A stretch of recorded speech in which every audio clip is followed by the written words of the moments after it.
कभी आपने किसी से मदद मांगी है और सामने वाले ने साफ कह दिया हो, अभी मैं व्यस्त हूं, मेरे पास समय नहीं है, या मैं तुम्हारी मदद नहीं कर सकता।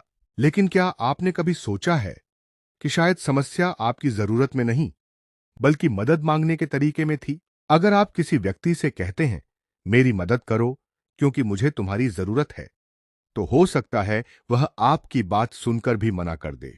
लेकिन अगर आप उसे यह समझा दें कि आपकी मदद करने से उसका भी फायदा होगा, तो वही व्यक्ति आपकी मदद करने के लिए खुद आगे आ सकता है। यही है रॉबर्ट ग्रीन की प्रसिद्ध किताब द 48 लॉज ऑफ पावर का 13वां नियम।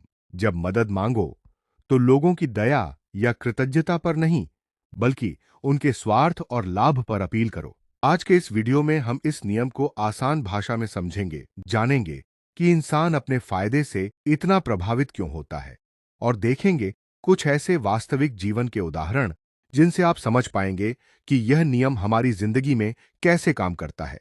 तो चलिए शुरू करते हैं। हम सभी इंसान हैं और हमारे अंदर अपनी जरूरतों, इच्छाओं और लक्ष्यों को पूरा करने की एक स्वाभाविक इच्छा होती है। जब कोई व्यक्ति हमारे पास मदद मांगने आता है, तो हमारे दिमाग में अक्सर एक सवाल आता है, मैं इसकी मदद क्यों करूं? अगर उस व्यक्ति की बात का जवाब हमें सिर्फ भावनाओं में मिलता है, तो हो सकता है हम कुछ समय के लिए उसकी मदद कर दें। लेकिन अगर हमें यह दिखाई देता है कि उसकी मदद करने से हमें भी कोई फायदा मिलेगा, तो हमारी मदद करने की इच्छा और मजबूत हो जाती है। यही बात लॉ 13 हमें सिखाता है। इसका मतलब यह नहीं है कि दुनिया में कोई भी व्यक्ति बिना स्वार्थ के किसी की मदद नहीं करता। लोग दोस्ती, प्यार, इंसानियत और दया के कारण भी मदद करते हैं।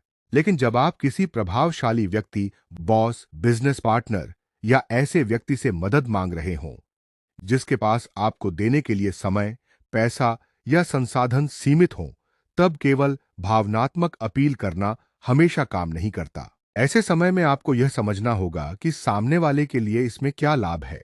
मान लीजिए आपको एक बिजनेस शुरू करना है और आपको अपने दोस्त से 50,000 रुपए की जरूरत है। आप उससे कहते हैं, तुम मेरे सबसे अच्छे दोस्त हो, मैंने भी कई बार तुम्हारी मदद की है, इसीलिए अब तुम्हें मेरी मदद करनी चाहिए, मुझे 50,000 रुपए दे दो। अब आपका दोस्त आपकी स्थिति समझ सकता है, लेकिन उसके मन में एक सवाल फिर भी रहेगा, मैं तुम्हें 50,000 रुपए क्यों दूं? अब यही बात दूसरे तरीके से सोचिए। आप अपने दोस्त से कहते हैं, मैं एक नया बिजनेस शुरू कर रहा हूं, मुझे 50,000 रुपए की जरूरत है। अगर तुम इसमें निवेश करते हो, तो तुम्हें बिजनेस के मुनाफे में हिस्सा मिलेगा। मैं बिजनेस संभालूंगा और तुम निवेश करोगे। अगर बिजनेस सफल होता है, तो तुम्हें भी फायदा होगा। अब परिस्थिति बदल गई। पहले आप उससे सिर्फ अपनी मदद करने के लिए कह रहे थे, लेकिन अब आपने उसे यह दिखा दिया कि आपकी मदद करने में उसका भी फायदा है। यही लॉ 13 की शक्ति है। अब एक और उदाहरण लेते हैं। मान लीजिए एक कर्मचारी अपने बॉस से छुट्टी मांगना चाहता है। वह बॉस से कहता है, सर मैं बहुत थक गया हूं, मुझे 2 दिन की छुट्टी चाहिए। हो सकता है बॉस छुट्टी दे दें, लेकिन अगर ऑफिस में काम का दबाव ज्यादा है, तो वह मना भी कर सकते हैं। अब कर्मचारी अपनी बात इस तरह रखता है, सर पिछले कुछ दिनों से लगातार काम करने के कारण मैं थोड़ा थक गया हूं। अगर मुझे 2 दिन आराम मिल जाए, तो मैं बेहतर तरीके से काम पर लौटकर इस प्रोजेक्ट को समय पर पूरा कर पाऊंगा। अब कर्मचारी सिर्फ अपनी जरूरत की बात नहीं कर रहा, वह बॉस को यह भी बता रहा है कि उसे छुट्टी देने से कंपनी और प्रोजेक्ट को भी फायदा होगा। यही अंतर है। पहली स्थिति में आप कह रहे थे, मुझे फायदा चाहिए। दूसरी स्थिति में आप कह रहे हैं, मुझे फायदा होगा और आपको भी फायदा होगा। और यही बात लोगों को आपकी बात मानने के लिए ज्यादा प्रेरित कर सकती है। अब इस नियम को इतिहास के एक प्रसिद्ध उदाहरण से समझते हैं। अमेरिका के पूर्व राष्ट्रपति बेंजामिन फ्रैंकलिन के नाम से एक प्रसिद्ध रणनीति जुड़ी हुई है, जिसे बाद में बेन फ्रैंकलिन इफेक्ट के नाम से जाना गया। कहा जाता है कि फ्रैंकलिन ने एक ऐसे व्यक्ति से मदद मांगी जो उन्हें पसंद नहीं करता था। उन्होंने उससे कोई बड़ी मदद नहीं मांगी, बल्कि उसकी निजी लाइब्रेरी से एक दुर्लभ किताब उधार मांगी। उस व्यक्ति ने किताब दे दी। बाद में फ्रैंकलिन ने किताब वापस करते हुए धन्यवाद दिया। इस घटना के बाद दोनों के बीच संबंध बेहतर हो गए। इस उदाहरण से एक दिलचस्प बात सामने आती है। कभी कभी किसी व्यक्ति को अपनी मदद करने का अवसर देना भी उसके साथ संबंध बनाने का एक तरीका बन सकता है। हालांकि लॉ 13 का मुख्य संदेश इससे थोड़ा अलग है। यह नियम हमें बताता है कि जब आपको किसी से कुछ चाहिए, तो सामने वाले की मानसिकता को समझिए। उसके लक्ष्य क्या हैं? उसकी प्राथमिकताएं क्या हैं? वह किस चीज को महत्व देता है? और सबसे महत्वपूर्ण, आपकी मदद करने से उसे क्या मिलेगा? अब इसे बिजनेस की दुनिया में समझते हैं। मान लीजिए, एक छोटा व्यापारी किसी बड़े सप्लायर से बेहतर कीमत चाहता है।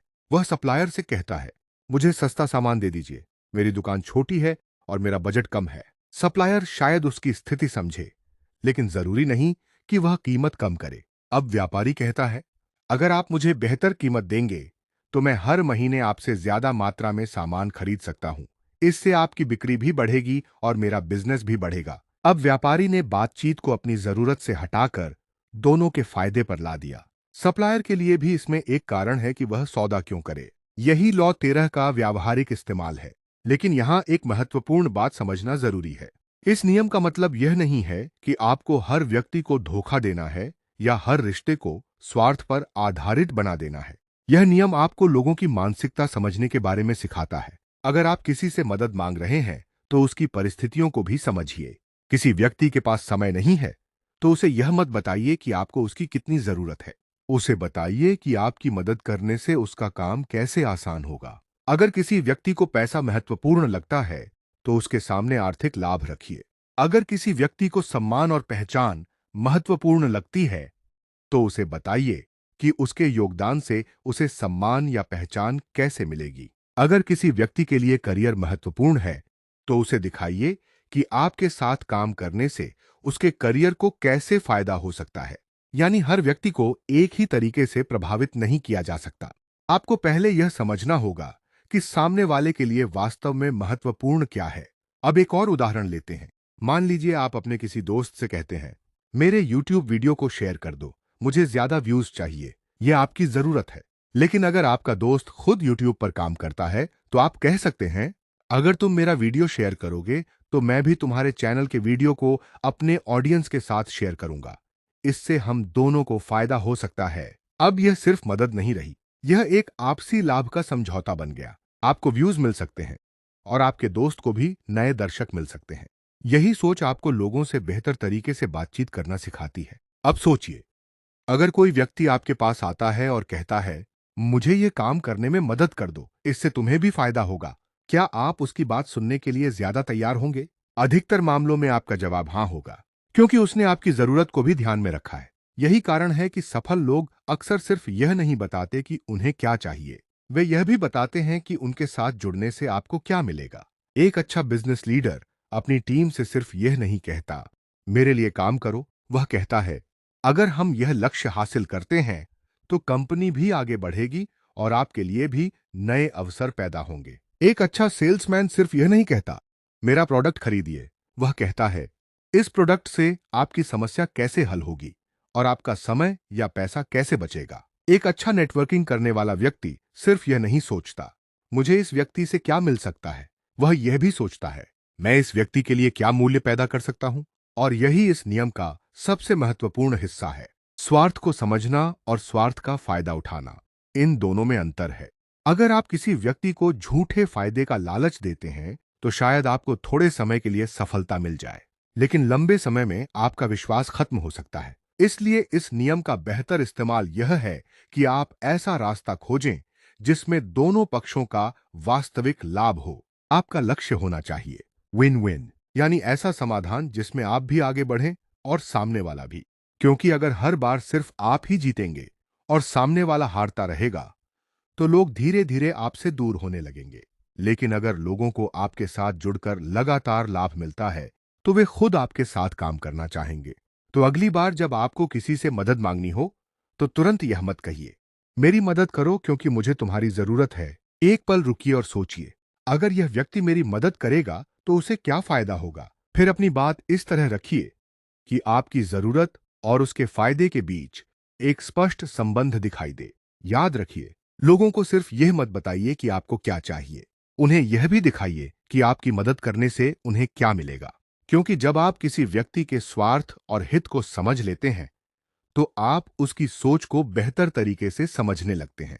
और यही है 48 लॉज ऑफ पावर का लॉ नंबर 13। जब मदद मांगो, तो लोगों की दया या कृतज्ञता पर नहीं, बल्कि उनके स्वार्थ और लाभ पर अपील करो।